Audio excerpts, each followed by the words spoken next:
Anong masasabi mo sa kabakyard? Sa yung kasakasabihan na ang wing ban hindi naman daw pinapalo ng manok. Ano ba yung kahalagahan ng wing ban para sa'yo? Sa akin kasi yung labanan kasi natin ngayon dito, banded to banded eh. Hindi naman tayo, alimbawa, merong bigibit na gusto natin pasukan. Hindi tayo makakapasok kasi yung manok natin walang wing ban eh. Oh, yun. Yun ang magandang sagot talaga. Direct to the point, Oo. di ba? Yan, magandang hapon mga kabakyard. Meron nga pala tayong bisita dito, si Demo Malupit. Yun, maraming salamat at naunlakan mga idol na pumunta ako dito sa Manukan ni Idol RKK. So, syempre, hilig natin, iisa manok lang. Then, syempre, magpapaturo ako dito mga idol kasi sobrang dami niyang manok kung paano niya nami-maintain. Napakadami talaga. Simple lang yung, basta pag naumpisan mo lang doon sa isang araw, ayun lang yung rotation mo nun. Ulit-ulit Ulit-ulit lang din. Oo, wala namang ganong. Basta tayo nga lang, minumonitor mo lang yung, halimbawa, yung mga nagkakasipon, kailangan mo na siyang iwalay. Maagapan, no? Oo, kailangan agapan mo kaagad. Ayun. Para sa ganun hindi na maawaan yung iba natin ng mga, alaga. Dito kasi napansin ko talagang dumayo ako, pinuntahan ko, nag-effort ako, mga kabakyard, kasi syempre, isa lang talaga yung hilig natin. Then, dito ako nai-inspire sa mga ganito na nakikita ko na gusto ko gayahin. So kung halimbawa mapunta nyo yung aking page and ating YouTube channel, makikita nyo doon, raw lahat, wala naman tayo tinatago. Then dito, syempre, katulad niya noon, daming manok. Ayan dami mga idol, di ba? So, paano nami-maintain yan? Ang lulusog, ang gaganda, oh. Nasa na lang yan, nasa pag-maintain na lang ng natin yan. ang napansin ko nga pala sa'yo, kabakyard, may mga wing ban yung mga manok mo. Nagpapabanding ka na rin ba? Oo. Ito, nakabanded na sila dito ng WPC. Oh? Naka-WPC sila. Ito yung Paano dito. yung magpabandid ng ganyan? Meron tayo halos nakasal na tayo doon sa Wang Pampanga kasi eh. So, parang kukontakin ka na lang nila, ganun. Hindi tayo yung kukontak sa kanila. Halimbawa, pag meron na tayong pwedeng i-banded, kukontakin na natin yung presidente ng Sawan Pampanga Oo. para pupunta sila dito. Sila na yung maglalagay mismo ng wave ban. Sila yung pupunta dito sa Manukan. Oo. O, yun ang hindi ko alam mga kabakyard. Then, sa mga followers ni Idol RKK Backyard, so yung mga tanong natin, baka gusto nyo rin malaman, ilang sisiwang kailangan doon? Pag, limbawa, magpapabanded ka. Kami actually wala naman sinabi sa amin kung ilan yung minimum yung Quantity niya. wala naman sinabi kung ilan minimum yung pwede namin na ipabanded sa kanila. Kasi wala naman kahit 20 piraso o mas maigit pa doon. Mas maganda nga yung marami. Magkano ang dyan, bayad? Yung binibigay namin doon sa nag-aaral namin, nasa 500 pesos yung travel pay. Tapos yung wig ban niya, 30 pesos yata. Nasa 30 pesos lang. So yun mga kabakyard, at least may idea na tayo. Baka syempre, plano din nila na magpabanded, no? Anong masasabi mo sa kabakyard? Sa yung kasakasabihan na ang wing ban hindi naman daw pinapalo ng manok. Ano ba yung kahalagahan ng wing ban para sa'yo? Sa akin kasi yung labanan kasi natin ngayon dito, banded to banded eh. Hindi naman tayo, alimbawa, merong bigibit na gusto natin pasukan. Hindi tayo makakapasok kasi yung manok natin walang wing ban eh. Oh, yun. Yun ang magandang sagot talaga. Direct to the point, di ba? Halimbawa, meron big event sa, halimbawa, o Arayat or Bacolor or Sam, basta't sinabing banded to banded. Halimbawa, naka-banded tayo national banded. Ayun, makakapasok tayo doon kung yung palaban nila national banded. Like for example naman, binili ko yung isa na banded mo. Pwede ko rin i-entry na yun doon sa kanila. Pwede. Kasi banded na Oo, siya. nakabanded na siya. Oh, yun ang kagandahan mga idol. Pagka Kaya nag-afford pala kayo. kailangan, alimbawa yung labanan 5 cup, maghanap ka rin ng kapares na meron din yung ba na gano'n. Oo, yun pala mga idol. At least may idea tayo, no? Ganun lang yun. Napakagandang ano to mga idol kasi katulad niyan, marami din tayong alam pagdating sa pagmamanok. Kaya lang yung mga banded, hindi ko pa nasubukan kasi hindi naman ganun kadami yung manok ko. Kaya yung mga tanong ko, baka gusto nyo rin maitanong, edi at least nagkaroon tayo ng idea. Sa mga alaga mo na to, mga kabagyard, mga naka-cord, ano yan, candidate mo yan na ano, gamitin lahat yan? O Oo. pwede mo i-share sa kanila? Ito, yung dito kasi, pang-anom namin to kumbaga pang personal namin to, Ayun. yung panlaban namin, yun dito. Yun doon sa kabila, yung cording area namin doon. Alimbawa, pag meron kaming pinasok sa na binibenta, dinadala ko doon.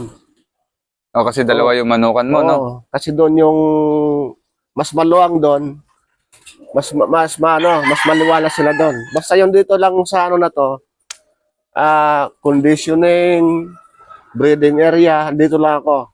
Ayun. Para hindi sila halo-halo. Ayun. Ngayon, pag napisa na, ando na. Ililipat ko na sila doon, sa kabila. Lilipat naman sa Oo. kabila. Kasi, alimbawa, yung mga sis, yung nangailangan sila ng kamukha nung isang, yung binita, wala pa man 1 month yung mga sis ko doon. Binuhos ko na sila doon. Naka-range na. Oo, nakarange na sila. May range ka dun sa kabila. Oo, meron. Ayun.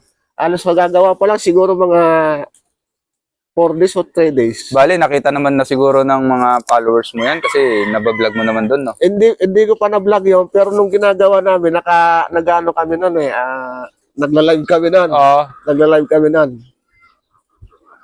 Kumbaga, hindi pa nila nakita ang buo.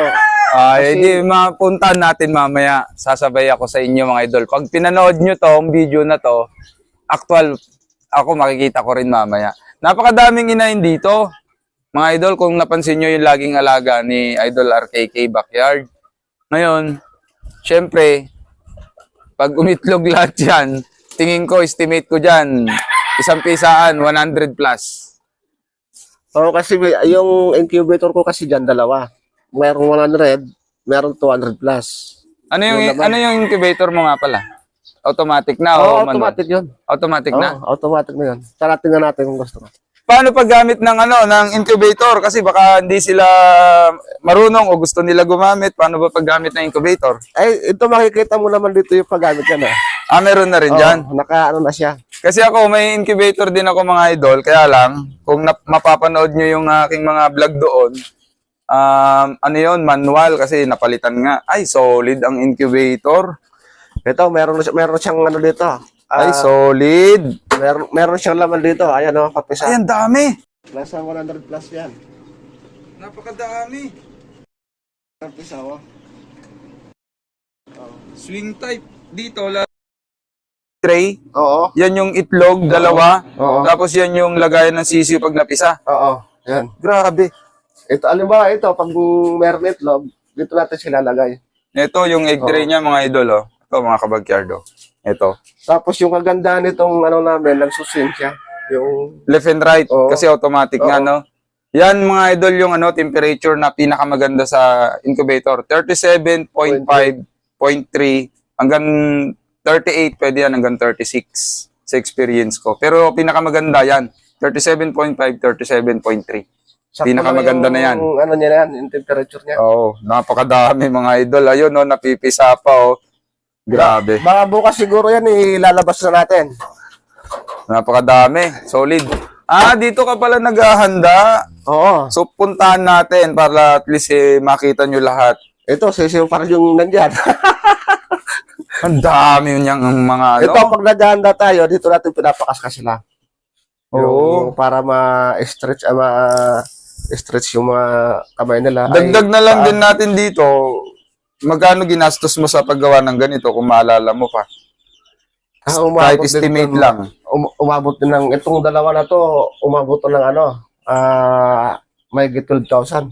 12,000, no? Itong dalawa na to ha. Bali, ano to, tatlong... Brother at saka itong kaskasa na to nasa may 12,000 yan. Oh, ito mga kabakyard, oh, tatlong butas. Ito, napakaganda talaga nito kasi kahit ikaw lang mag-isa, Oo. i-open mo lang, pasok mo yung manok, then napakaganda ng sukat. Ano kaya sukat nito?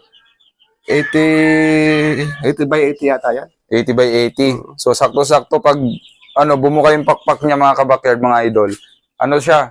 Hindi masisira yung dulo, no? Oo. Hindi. Tapos maganda yung Tsaka sukat hindi niya. niya tatamaan maluwang. Oo, ang ganda. Ganda nito. Ayan, Saka tignan nyo ito- mga idol, oh. Ang ganda, oh. Saka Perfect. ito pa yung isa natin na ginagamit na incubator. 100 pieces naman yung laman nito. Ito yung unang-unang kong ginamit ito. Umaandar pa rin yan. Oo, gumagana to. Yung mga Ang ganda, no? yung mga yun doon sa breeding area. Mm. Dito na napisa yun. Yung mga nakatali doon. Dito na napisa. Oo, dito na sila lahat napisa. Magkano ang ano dyan? Bili sa mga ganyan incubator? Ito na bilhin namin yata ito nasa 9,000 yata to. Galing pa to ng Batangas eh. So, yun mga idol, kung isi-short ko lang yung kwento, para dun sa mga, hindi ko sure pero sa akin mga idol, may mga nag-PPM sa akin, hindi sa madamot tayo ng manok, yung mga nangihingi. Huwag kayong mga idol sa atin lang Paghirapan natin na mag-ipon na makabili din ng materyales. Kasi tulad na ito mga idol, kaya tinatanong ko yung mga presyo. Kasi kung malimbawa, balak ko bumili ng ganito, pag nakapagpadami ako, 9,000. Ito magkano kanina? 12,000. Oo. So, Dalawa na yan. 12,000 kasama itong brooder, mga kabakyard, mga idol. Oh, ito yung brooder. Oh. Then, syempre, pag inilabas nila yung sisiw bukas, gagastosan nila to. Kasi napakahirap mag-alaga ng sisiw. Yung isang buwan yan. Yan ang pinakamahirap alagaan mga idol. Pero pag marunong ka na, Babakunahan muna natin sila bago natin ilalabas. oh, yun silipin nyo mga kabakyard, mga idol. Huwag lang natin masyado stressin kasi ito yung bawal sa sisiw. Dahil hindi nila ako kilala, bago yung boses, may stress yan eh. Ang gaganda Mailap sila, no? Ang gaganda. No? At talagang tried, tested, proven na napakagaling niyang mag-alaga. Kasi tignan mo, iisa lang yung kilos, malinis, ang ganda ng mga ulo, paa. Ang gaganda, Sa mga ganito, nag-out ka na rin ng ganito? Pag meron nag-order, pinagbibigyan natin. Yan Para sa ganun, pwede nila magamit ng, alimba, gusto nilang gamit sa materyales. Para mismo, sila na mismo magpalaki, masusubaybayan nila yung paglalaki ng mga alaga Masarap. natin. Oo. Para sa alam nila yung kilos ng manok. Masarap nga naman kasi mag-alaga ng sisi na mapalaki mo. Ayan halata na ibang lalaki. Ayun halata na. Oo, ano na yan eh. Kita May na. ng 2 weeks yan eh. Oo. Ito lalaki to Yan. lalaki yan. Halata na. Yun, Ito, share ko lang din sa inyo, mga kabakyard. Ito yung magandang temperatura ng brooder. Kailangan yung mga sisiw, kalat-kalat na ganyan. Pero malalaman mo na sobrang init yan pagka yung mga sisiw, nandun lahat sa gilid. Pag sobrang kulang sa init yan, lahat ng sisiw nakadikit naman sa bumbilya. Oo. Pag bagong labas, Oo. yung bumbilya, paikuti na lang gano'n. Oo. So, kailangan gawin nyo doon, magdagdag na lang kayo ng Bumbilya dapat dalawa. Oo, ganon. Tsaka, wag niyong papatamaan yan ng hangin para mabuhay nyo. Ito okay lang kasi nasa loob siya ng bahay. Tsaka nakasara to, sinasara to. Oo, okay lang. Pero kung ito ay nasa labas to, kailangan kulob to lahat. Lagyan mo siya ng ano kasi tawag na? Tarpaulin. Kahit tarpaulin lang, tarpaulin. kaya sako, Oo, yan. pwede na. Kasi ito, hindi naman sa sisiw to talaga para sa kaskasan. Pero double purpose, ang galing. Na ma-maximize nila yung Yan, ginamit ko siya dito. Kasi yung doon malalaki na nung nilabas ko siya sa incubator, malalaki na yun doon. Oo. Hindi ko na pwedeng ialo. Sigurado, Oo nga. Masasapawan lang sila sa pagkain. Ang dami, oh. Ilang piraso to? 2, 4, 6, 8, 10, 12, 14, 16, 18. May 20. Oh, 23 yata yan. Tapos marami yung napisa doon. Oo. Ang dami. Baka bukas siguro ibababa na natin yan. Oh, tapos magbabakuna, yung effort, grabe. Napakaganda. Medyo buti na lang kahit paano meron tayo nakakasama dito sa pagbabakuna. Ayun lang naman yung importante, yung pagbabakuna at saka yung conditioning, ayun lang yung Pag importante. nagbakuna ka dyan sa loob, Oo. para safe, no? Oo. Tsaka yung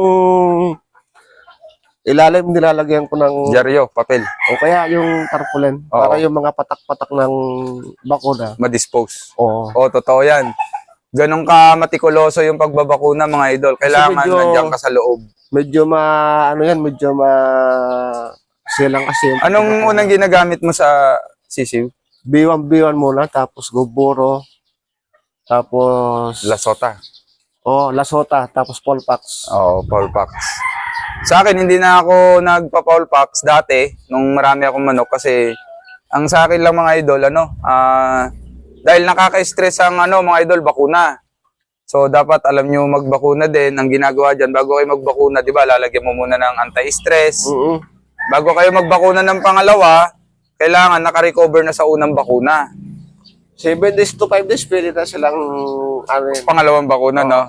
Paul Pax, yan mga idol, bulutong. Huwag mo lang pakagatan ng lamok, safe na yan, kahit wag na magbakuna. Pero kung alanganin, pwede naman para sigurado ka na. Tsaka Paul Pax. di pwede hindi ka magbabakuhan dito ng polpax kasi malamok dito. Malamok nga. Oo. Totoo yan, malamok. Tsaka mainit. Sandali madadapuan tayo ng bulutong yung alaga natin. Oo. Kaya kailangan natin ng polpax dito. Kaya nga eh. Ayun nga din ang isang problema ko kasi yung manukan ko kahit sa malalaki hindi magkakabulutong. Oo, basta palagi mo lang siyang nilamusan. Oo. Ang problema, Lamok lang. pwede silang magkaroon ng avian malaria naman. Dahil kahit tao, pag nakagat ka ng ng lamok, pwede ka magka-dengue, di ba? Oo. Yan ang problema eh. Napaka, niya. Mga kabakad, maraming salamat sa pagbisita sa atin ni Demo malupit! Demo Malupit. Ayun. Sir, patayin muna natin itong mga alaga natin tapos lilipat tayo doon sa kabila. Ayun. Nakita natin yung ibang natin na. Oo. So, Ayun. salamat. Mga kabakad, sana suportahan nyo rin yung YouTube ni Demo Malupit. Oo. Ayun, maraming salamat, sir. Ayun. So, okay. So, nandun na lahat. Kung halimbawa, mahilig kayo laban, conditioning, priming, pointing, active keeping, andun na lahat. Nandun na. So, wag nyo lang pansinin yung title kasi hindi ko na ilalagay yung title kasi hindi nakakapasa sa Lolo YouTube natin. Pero yung thumbnail, nandun yung topic. So, yun. Maraming salamat.